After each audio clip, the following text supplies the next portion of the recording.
सारी दुनिया का प्यार सब चिल्लाए मेरा नाम क्रिश आई लव यू ना जाए प्यार तुमसे কৃষ কাপুর চরিত্রের মাধ্যমে পর্দায় আবির্ভাব ঘটিয়ে বড় পর্দায় ঝড় তুলেছিলেন সাইয়ারা খ্যাত অভিনেতা আহান পান্ডে। তবে সাইয়ারার সাফল্যে তিনি যেমন পেয়েছেন খ্যাতির শীর্ষ ছোঁয়া, তেমনই তাতেই থেমে নেই তার পথ চলা। নতুন চ্যালেঞ্জ, নতুন চরিত্র আর আরো গভীর অভিনয়ের খোঁজেই এখন ছুটছেন ২৭ বছরের এই উঠতি নায়ক।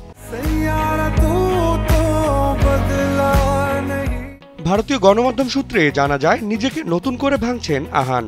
এবার শুরু করলেন নতুন প্রস্তুতি। কৃষ কাপুরকে যে তিনি পেছনে ফেলে অনেকটা এগিয়ে এসেছেন, আহানের নতুন লুক তারই প্রমাণ। সম্প্রতি অভিনেতা নিজের সামাজিক যোগাযোগ মাধ্যমে একটি ছবি পোস্ট করেছেন। ছোট করে কাটা চুল, স্বল্প দাড়ি ও পরনে লেদারের জ্যাকেটে একেবারে অন্যরকম লুকে ধরা দিয়েছেন তিনি। ক্যাপশনে শুধু লিখেছেন, এটা একটা কাট। সম্প্রতি যশরাজ ফিল্মসের সঙ্গে চুক্তিবদ্ধ হয়েছেন আহান। তাকে দেখা যাবে পরিচালক আলী আব্বাস জাফরের পরবর্তী ছবিতে। মূলত গুপ্তচর সংক্রান্ত অ্যাকশনধর্মী ছবি বানানোর জন্য পরিচিত এই পরিচালক।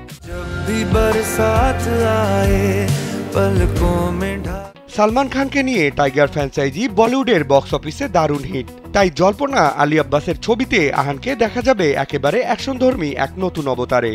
ছবিতে তার বিপরীতে থাকছে অভিনেত্রী শর্বরী ওয়াগ। আগামী বছর থেকে শুরু হবে এই ছবির শুটিং। সাইয়ারা ছবিতে অনিত পাড্ডার সঙ্গে আহানের রোমান্টিক রসায়ন এখনো দর্শকদের মনে রয়েছে। এবার শর্বরী ও আহানের নতুন জুটি পর্দায় কতটা দাগ কাটতে পারে, সেটাই এখন দেখার বিষয়। বিনোদন ডেস্ক, কালবেলা।